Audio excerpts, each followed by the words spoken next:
بسم اللہ الرحمن الرحیم۔ بسم اللہ الرحمن الرحیم۔ الصلاۃ والسلام علیک یا سیدی یا رسول اللہ وعلی آلک واصحابک یا حبیب اللہ۔ محترم ناظرین، السلام علیکم ورحمۃ اللہ وبرکاتہ۔ یہ وہ مبارک تسبیح ہے جو جتنی زیادہ پڑھے گا پورا سال گھر میں اتنی ہی زیادہ خوشحالی اور رزق آئے گا، مشکل آسان ہوگی۔ فرمان باری تعالیٰ ہے کہ بہت جلد اللہ تعالیٰ مشکل کے بعد آسانی فرما دے گا انشاءاللہ۔ ناظرین محترم، ایک صحابی کے بیٹے کو مشرکوں نے قید کر لیا تو وہ حضور صلی اللہ علیہ وآلہ وسلم کے پاس آئے اور کہا کہ اے اللہ کے رسول صلی اللہ علیہ وآلہ وسلم، میرے بیٹے کو دشمنوں نے قید کر لیا ہے اور گھر میں بھی فاقہ ہے۔ تو اس پر حضور صلی اللہ علیہ وآلہ وسلم نے فرمایا کہ آل محمد کے پاس بھی کل شام تک ایک مد یعنی کہ دونوں ہاتھوں کے براؤ کے برابر غلہ تھا، اور فرمایا تقوی الہی اختیار کرو اور صبر سے کام لو اور یہ تسبیح کثرت سے پڑھو۔ ایک روایت میں یہ بھی ہے کہ آپ صلی اللہ علیہ وآلہ وسلم نے انہیں اور ان کے بیٹے کی ماں کو بھی کثرت سے اس ذکر کو پڑھنے کا حکم دیا، تو اس پر انہوں نے عمل کیا۔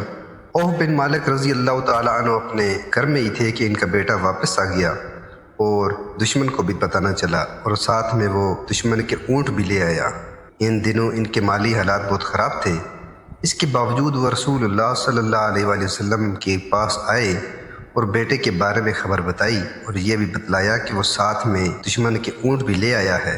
تو آپ صلی اللہ علیہ وآلہ وسلم نے انہیں فرمایا کہ یہ تمہیں اختیار ہے کہ ان کا جو مرضی کرو، جیسے تم اپنے اونٹوں کے ساتھ کرتے تھے۔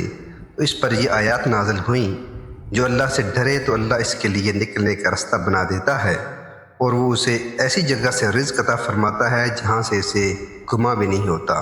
تو اس تسبیح کو جو صبح پڑھتا ہے تو اللہ تعالیٰ غیب سے اسے شام کو رزق دیتا ہے، اور جو شام کو پڑھتا ہے تو اللہ تعالیٰ غیب سے اسے صبح رزق دیتا ہے۔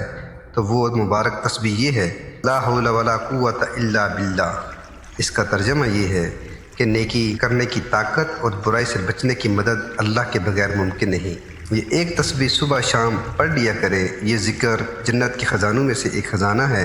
جیسے ہی یہ ذکر انسانی زبان پر جاری ہوتا ہے تو عین اسی وقت دل عظیم الشان ذات کی وحدانیت کا اقرار کر رہا ہوتا ہے کہ اسی سے مدد، کامیابی، تنگی سے نکلنے کا راستہ اور خوشحالی طلب کی جاتی ہے۔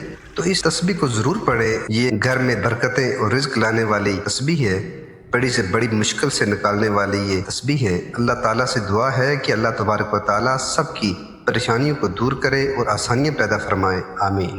ناظرین محترم، ویڈیو اچھی لگے تو لائک اور شیئر ضرور کیجیے، اور اس طرح کی مزید ویڈیو دیکھنے کے لیے ہمارے چینل کو سبسکرائب کر دیں۔